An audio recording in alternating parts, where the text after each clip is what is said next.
Managing director Sindh solid waste management board Zubair Ahmed Channa کی ہدایت پر جلوس کے راستوں، مجالس اور امام بارگاہوں کے اطراف صفائی ستھرائی، چونے کا چھڑکاؤ اور دیگر انتظامات جاری ہیں۔ سندھ سالڈ ویسٹ بورڈ کے ترجمان کے مطابق ڈپٹی کمشنر ضلع جنوبی تبریز مری نے deputy director solid waste management board Ghulam Abbas منگریو اور دیگر افسران کے ہمراہ نمائش سے کھارا در جلوس کے راستوں اور امام بارگاہوں کا دورہ کیا۔ اس موقع پر انہوں نے امام بارگاہوں کے منتظمین سے بھی ملاقات کی، جبکہ ان کے مسائل سنے اور ان کو فوری حل کرنے کی یقین دہانی بھی کرائی۔ انہوں نے سالڈ ویسٹ مینجمنٹ بورڈ کی جانب سے صفائی ستھرائی کے انتظامات پر اطمینان کا اظہار کیا، جبکہ تبت سینٹر اور کھارا در میں کیمپ بھی لگائے جائیں گے۔ ان کا کہنا تھا کہ جہاں پانی، عملہ اور سالڈ ویسٹ کے کچرا اٹھانے والے رکشوں کا انتظام کیا جائے گا، وہیں شہریوں کی شکایت کا فوری ازالہ کرنے کے لیے یقینی بنایا جائے گا۔ اس کے علاوہ 50 سینیٹری ورکرز اور دیگر عملے پر مشتمل ٹیم تشکیل دی گئی ہے، جو کہ جلوس کے آگے، جلوس کے اندر اور جلوس کے پیچھے کچرا بروقت چننے کے لیے تعینات کیا جائے گا۔ جبکہ دوسری جانب managing director Sindh solid waste management board Zubair Ahmed Channa کی ہدایت پر ضلع شرقی اور ضلع جنوبی میں مکھی، مچھر، ڈینگی وائرس اور دیگر کے خاتمے کے لیے جراثیم کش ادویات کے اسپرے مہم جاری ہے، جبکہ مہم 3 سے 4 روز تک جاری رہے گی۔ بالخصوص جلوس کے راستوں اور مجالس اور امام بارگاہوں کے اطراف صفائی ستھرائی کے ساتھ ساتھ جراثیم کش ادویات کا اسپرے بھی کر دیا گیا ہے۔ ضلع شرقی جمشید زون کی UC میں 2 دن سے اسپرے مہم جاری ہے، جبکہ ہفتہ کے روز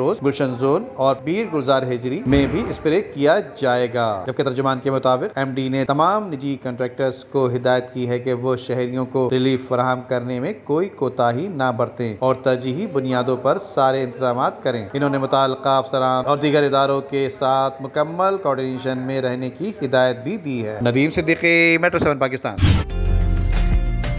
عمدہ میں پکائیں اور جی بھر کے کھائیں۔